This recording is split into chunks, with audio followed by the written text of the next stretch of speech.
हर हर महादेव, जय शिव शंकर, जय मां पार्वती। प्रिय भक्तों, भगवान भोलेनाथ, मां पार्वती की कृपा सदा आप और आपके परिवारजनों पे बनी रहे। आप सभी का दिन शुभ और मंगलमय हो।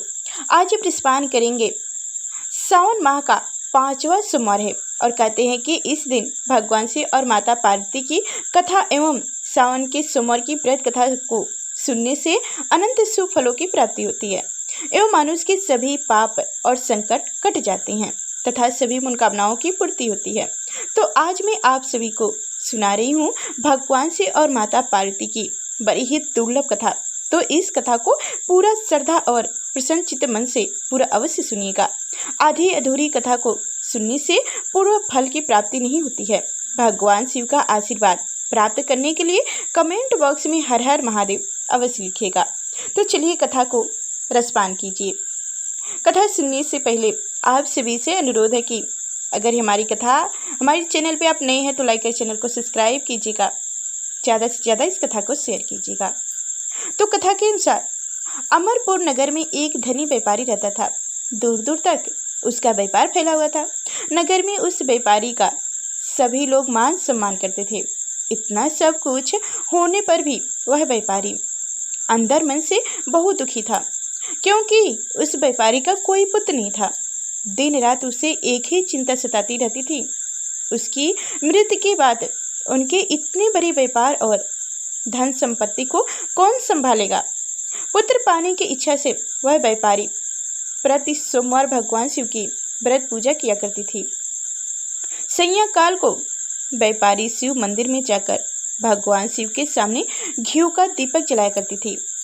उस व्यापारी की भक्ति देखकर एक दिन पार्वती ने भगवान शिव से कही, हे प्राणनाथ, यह व्यापारी आपका सच्चा भक्त है। कितने दिनों से यह सोमवार का व्रत और पूजा नियमित कर रहा है। भगवान आप इस व्यापारी की मनोकामनाएं अवश्य पूर्ण करें। भगवान शिव ने मुस्कुराते हुए कहे, हे पार्वती, इस संसार में सबको उनके कर्म के अनुसार फल की प्राप्ति होती है। प्राणी जैसा कर्म करते हैं उन्हें वैसा ही फल प्राप्त होता है। इसके बावजूद पार्वती जी नहीं मानी। उन्होंने आग्रह करते हुए कहे, नहीं प्राणनाथ, आपको इस व्यापारी की इच्छा पूरी करनी होगी। यह आपका अनंत भक्त है। प्रति सोमवार आपका विधिवत व्रत रखता है और पूजा अर्चना के बाद आपको भोग लगाकर एक समय भोजन ग्रहण करता है। आपको इसे पुत्र प्राप्ति का वरदान तो देना ही होगा। पार्वती का इतना आग्रह देखकर भगवान शिव ने कहे, तुम्हारे आग्रह पर मैं इस व्यापारी को पुत्र प्राप्ति का वरदान तो देता हूँ, लेकिन इनका पुत्र 16 वर्ष से अधिक जीवित नहीं रहेगा। उसी रात भगवान शिव ने स्वप्न में उस व्यापारी को दर्शन देकर उसे पुत्र प्राप्ति का वरदान दिए और उनके पुत्र के 16 वर्ष तक जीवित रहने की बात भी बताई। भगवान के वरदान से व्यापारी को खुशी तो हुई, लेकिन पुत्र की अल्पायु की चिंता ने उस खुशी को नष्ट कर दिया।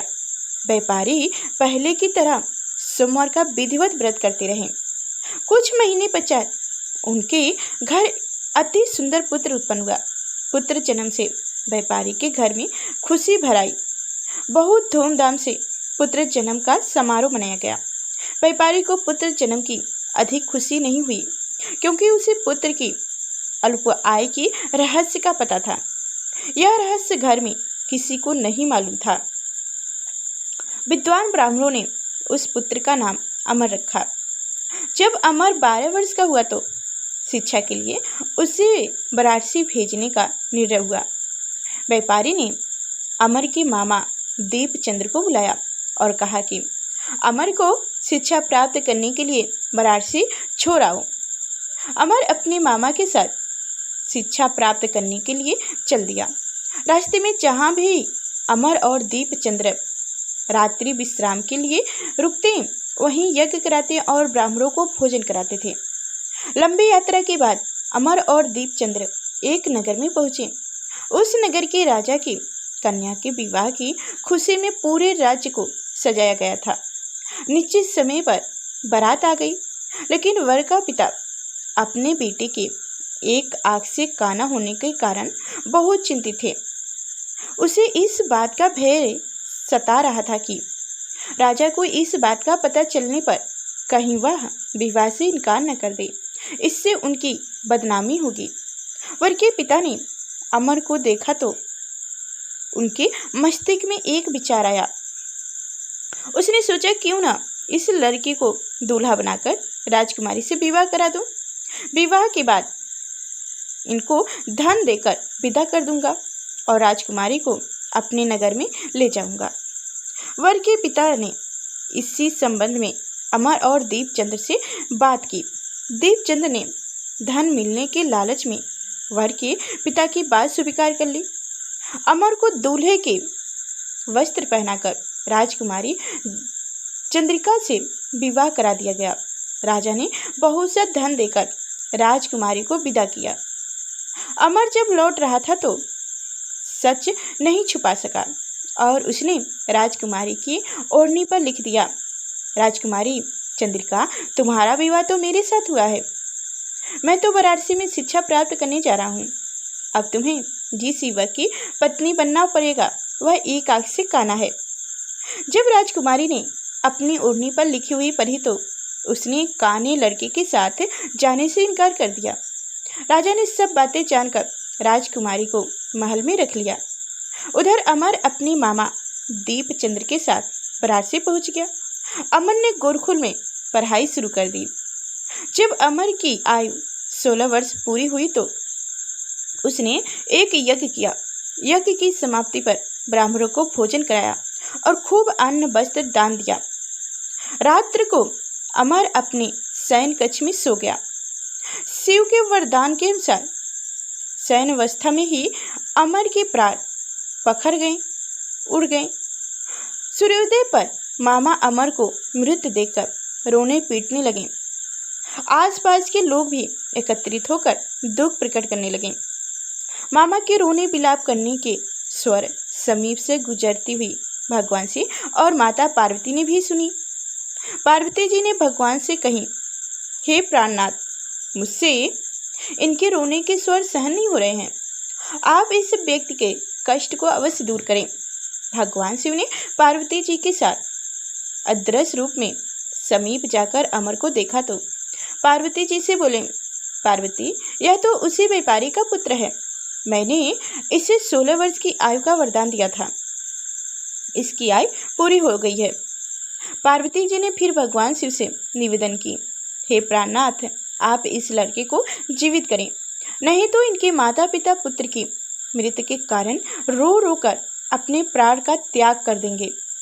इस लड़के का पिता तो आपका परम भक्त हैं, वर्षों से सोमवार का व्रत करते हुए आपका भोग लगा रहे हैं। पार्वती के आग्रह करने पर भगवान शिव ने उस लड़के को जीवित होने का वरदान दिया और कुछ ही पल में वह जीवित होकर उठ बैठे। शिक्षा प्राप्त करके अमर मामा के साथ अपने नगर को ओर चल दिए। दोनों चलते हुए उसी नगर में पहुंचे जहां अमर का विवाह हुआ था।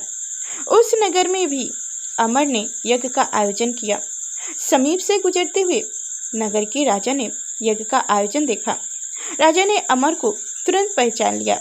यज्ञ समाप्त होने पर राजा अमर और उनके मामा को महल में ले गया और कुछ दिनों उन्हें महल में रखकर बहुत सा धन वस्त्र देकर राजकुमारी के साथ विवाह किया। रास्ते में सुरक्षा के लिए राजा ने बहुत से सैनिकों को भी साथ भेजा। दीपचंद्र ने नगर में पहुंचते ही एक दूत को घर भेजकर अपने आगमन की सूचना भेजी। अपने बेटे अमर के जीवित वापस लौटने की सूचना से व्यापारी बहुत प्रसन्न हुआ।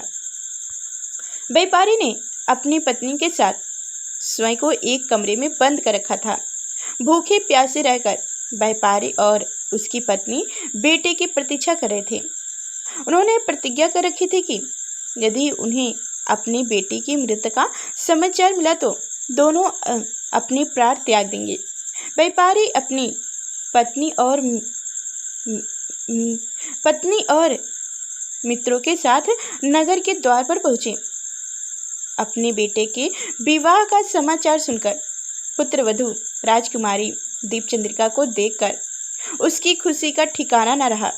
उसी रात भगवान शिव ने व्यापारी के स्वप्न में आकर कहे, हे सर्वश्रेष्ठ व्यापारी, मैंने तेरे सोमवार के व्रत करने और व्रत कथा सुनने से प्रसन्न होकर तेरे पुत्र को लंबी आयु प्रदान की है।